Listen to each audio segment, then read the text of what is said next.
not have given them back. As for questioning her about the residence of the persons who had just been there, that was useless.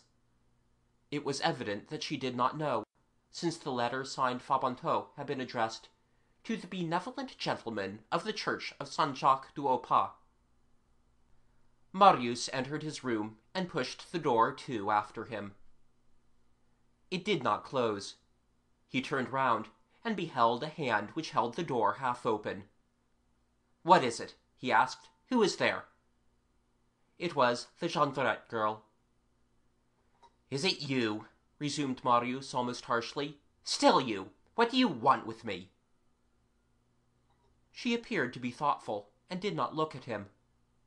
She no longer had the air of assurance which had characterized her that morning. She did not enter, but held back in the darkness of the corridor, where Marius could see her through the half-open door. "Come now, will you answer?" cried Marius. "What do you want with me?" She raised her dull eyes, in which a sort of gleam seemed to flicker vaguely, and said, "Monsieur Marius, you look sad. What is the matter with you?" "With me?" said Marius. "Yes, you." "There is nothing the matter with me." "Yes, there is." "No." "I tell you there is." "Let me alone." Marius gave the door another push, but she retained her hold on it. "Stop," said she. "You are in the wrong. Although you are not rich, you were kind this morning. Be so again now. You gave me something to eat. Now tell me what ails you. You are grieved, that is plain. I do not want you to be grieved. What can be done for it? Can I be of any service? Employ me. I do not ask for your secrets. You need not tell them to me, but I may be of use nevertheless.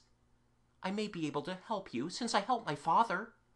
When it is necessary to carry letters, to go to houses, to inquire from door to door, to find out an address, to follow anyone, I am of service. Well, you may assuredly tell me what is the matter with you, and I will go and speak to the persons. Sometimes it is enough if someone speaks to the persons. That suffices to let them understand matters, and everything comes right. Make use of me." An idea flashed across Marius's mind. What branch does one disdain when one feels that one is falling? He drew near to the Jondrette girl. "Listen," he said to her. She interrupted him with a gleam of joy in her eyes. "Oh, yes, do call me thou. I like that better." "Well," he resumed, "thou hast brought hither that old gentleman and his daughter." "Yes." "Dost thou know their address?" "No." "Find it for me." The Jondrette's dull eyes had grown joyous, and they now became gloomy. "Is that what you want?" she demanded. "Yes." "Do you know them?" "No." "That is to say," she resumed quickly, "you do not know her, but you wish to know her." This them, which had turned into her, had something indescribably significant and bitter about it. "Well, can you do it?" said Marius. "You shall have the beautiful lady's address." There was still a shade in the words "the beautiful lady," which troubled Marius. He resumed, "Never mind. After all, the address of the father and daughter. Their address, indeed." She gazed fixedly at him. "What will you give me?" "Anything you like." "Anything I like?" "Yes." "You shall have the address." She dropped her head. Then, with a brusque movement, she pulled to the door, which closed behind her. Marius found himself alone. He dropped into a chair, with his head and both elbows on his bed, absorbed in thoughts which he could not grasp, and as though a prey to vertigo. All that had taken place since the morning, the appearance of the angel, her disappearance, what that creature had just said to him, a gleam of hope floating in an immense despair, this was what filled his brain confusedly. All at once he was violently aroused from his reverie. He heard the shrill, hard voice of Jondrette utter these words, which were fraught with a strange interest for him.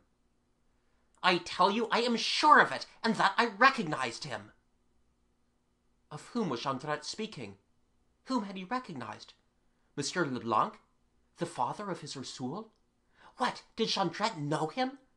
Was Marius about to obtain, in this abrupt and unexpected fashion, all the information without which his life was so dark to him? Was he about to learn at last who it was that he loved, who that young girl was, who her father was? Was the dense shadow which enwrapped them on the point of being dispelled? Was the veil about to be rent? Ah, heavens! He bounded rather than climbed upon his commode, and resumed his post near the little peephole in the partition wall. Again he beheld the interior of Jondrette's hovel. End of Book 8, Chapter 11.